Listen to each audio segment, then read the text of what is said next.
The day Hitler slept in through D-Day. World War II had seen countless deadly battles and brutal campaigns.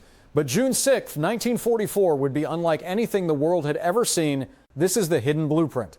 Hit like and subscribe, because this story sounds unbelievable, but every part of it is 100% true. Allied commanders had spent months planning the invasion of Normandy, a massive amphibious assault to open a Western front against Nazi Germany. More than 150,000 troops would storm 5 beaches along the French coast: Utah, Omaha, Gold, Juno, and Sword, supported by thousands of ships, landing craft, and aircraft. But on the morning it began, Adolf Hitler was asleep. The calm before the storm. The night of June 5, 1944 was tense.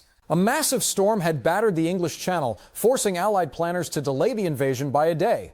Troops were already in landing craft, paratroopers were loaded, and the largest military operation in history was about to begin. But the weather made everything uncertain.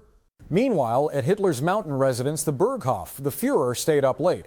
Reports say he watched newsreels, read maps, and socialized with aides well into the early morning hours. By sunrise, Allied forces were already crossing the Channel, but Hitler was still sleeping.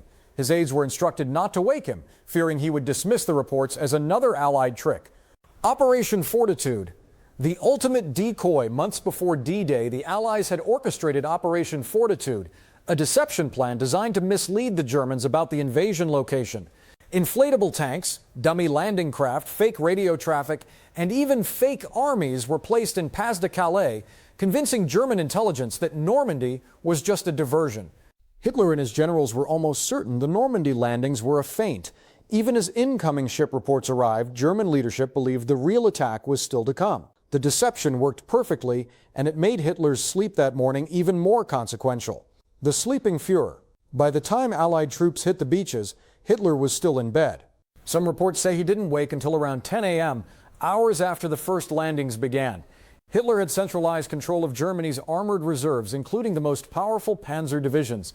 No one could move these units without his authorization, and because he was asleep, the crucial mobile forces stayed idle, unable to respond to the invasion in real time. German commanders repeatedly requested permission to counterattack, but had to wait. In some cases, orders didn't arrive until late afternoon, nearly 12 hours after the invasion began. Chaos in the German high command.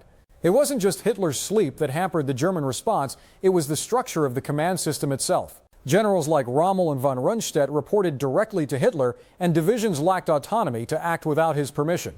Field Marshal Erwin Rommel, commander of German forces in Western Europe, had left to visit his wife's birthday, thinking the weather would prevent any invasion. Other senior officers were distracted, absent, or paralyzed by confusion as the Allies landed.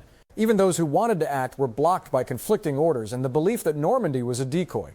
German command at the time was slow, rigid, and indecisive, a perfect storm for Allied success. Sluggish counterattacks and missed opportunities. When Hitler finally awoke and issued orders, German forces were still slow to respond.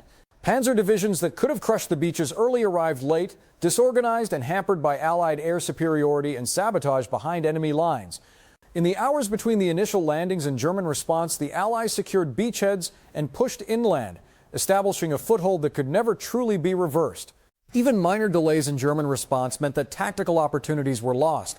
Bridges weren't destroyed, roads remained open for advancing Allied units, and local German units often hesitated, unsure of where to concentrate their forces. Adding pressure, airborne operations. While the beach landings were underway, thousands of paratroopers had already been dropped behind enemy lines to disrupt communications, seize bridges, and create confusion. These airborne units created chaos among the German defenders, making coordinated counterattacks even harder.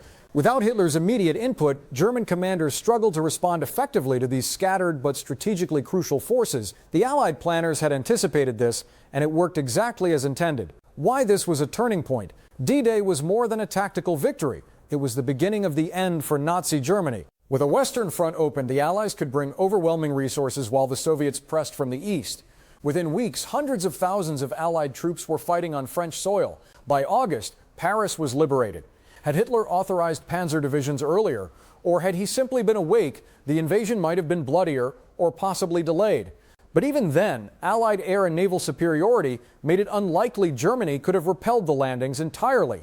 Still, Hitler's delay cost Germany invaluable time on the most decisive morning of World War II, a window the Allies used to secure the beachheads that eventually led to Nazi Germany's collapse. The bigger picture history is shaped not only by strategy and tactics, but by human error and indecision.